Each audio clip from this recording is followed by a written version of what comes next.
Right, in previous lecture, we have seen regarding the definition of the term called agreement. So let us explain the term which frequently asked by the examiner. A term called all contracts are agreement, but all agreements are not contract. Now, when we talk about contract, it is wider than the term agreement. Let us break down the term agreement further, right? I'll just break this agreement term into subparts. So when we talk about agreement, you have two terms comes under it. One is offer and one is acceptance. One is offer and one is acceptance. Let me put it in a very simple example of explaining these two terms called offer and acceptance. Now let us assume that you're more into learning something new, right? Every day you have to learn something new where you can be more productive. If not, if you're going to waste your time in unwantedly you wasting your time, then you can't be productive. Okay, so you decided that you want to be more productive every day. So you thought that it is better that I go and buy some positive thinking books. So when we talk about the positive thinking books, okay, positive thinking, you have several books which is available in the market, right? Now you approach to a bookstore, right? So you approach a bookstore. Let us assume that you are there and you are approaching a bookstore, right? So in the bookstore, you see that there are several positive thinking books. Okay, Power of Subconscious Mind, Seven Habits of Highly Effective People, Power of Thinking, How to Become a Successful Person.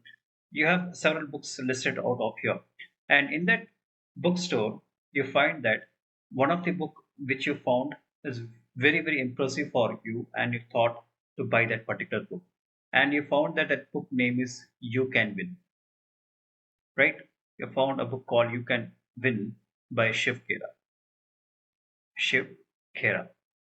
Right. Now you decided to buy this book and you find that the books cost around something around say rupees 120.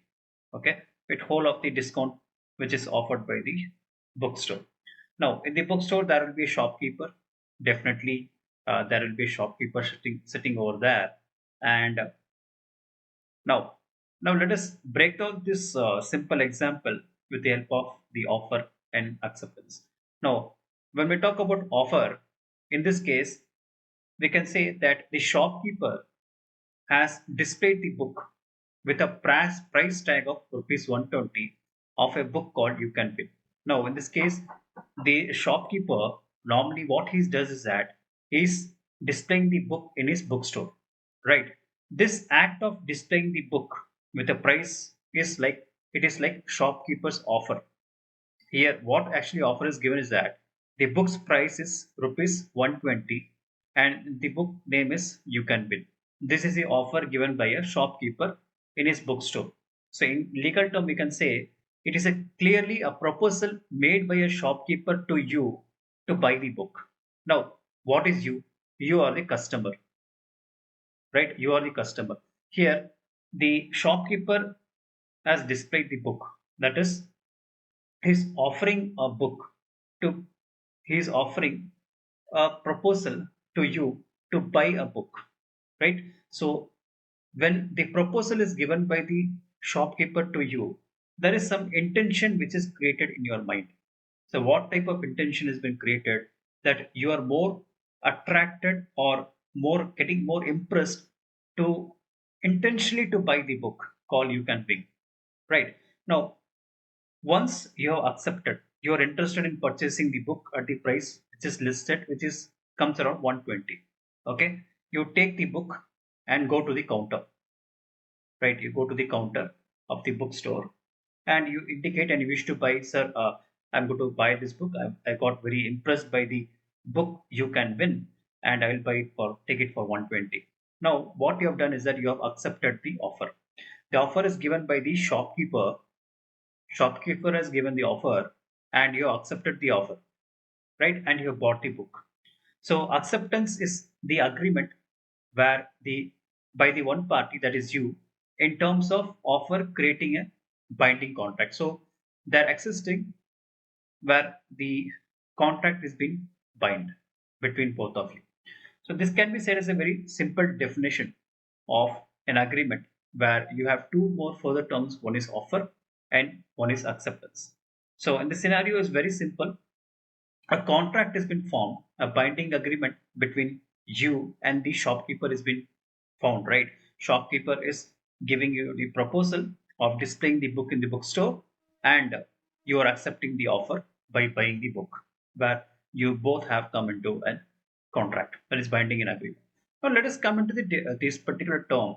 All contracts are agreement, but all agreements are not contracts. Very similar, right? Very simple.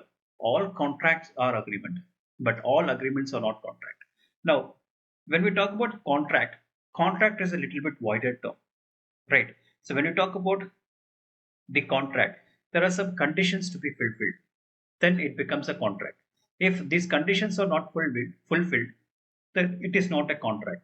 Okay. First thing is that there should be a consideration, right? There should be definitely a consideration. Consideration is nothing but it is something in return. So in this case, in the bookshop, you have given something in return, that is in the form of money. That is, you have paid rupees 120 for the book. That is a consideration, right? Second term, that the parties should be competent to contract. The parties, okay, are competent competent to contract. So what does competent means actually? That competent means that you have the reasonable way of thinking. You should have the rational thinking beyond buying the book. So in this case, if you don't know how to read, or I can say, if you can't able to think, if you can't able to decide, then it means that you are not competent. So in this case, this customer and shopkeeper both are competent. Okay, shopkeeper has already decided that he is in the business of book selling, right?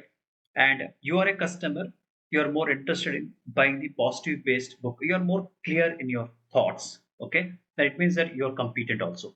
So the parties that entering the contract should be competent, right? Then third condition that should be followed is consent is free.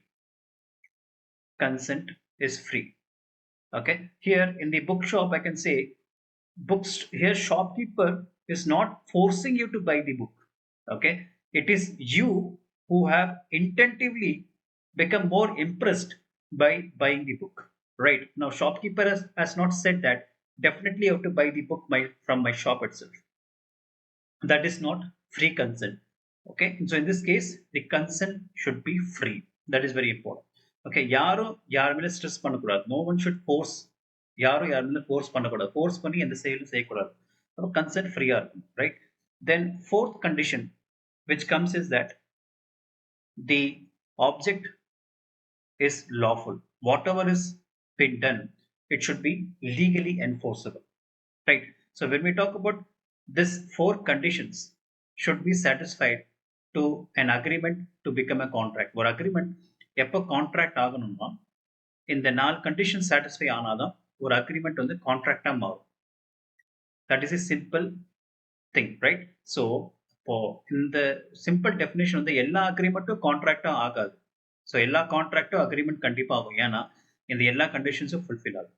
So that is typical way of explaining the term. So this you can easily explain for marks for 5 or 10 marks if they are asking, if the examiner is going to ask for you. So very important, and explain this.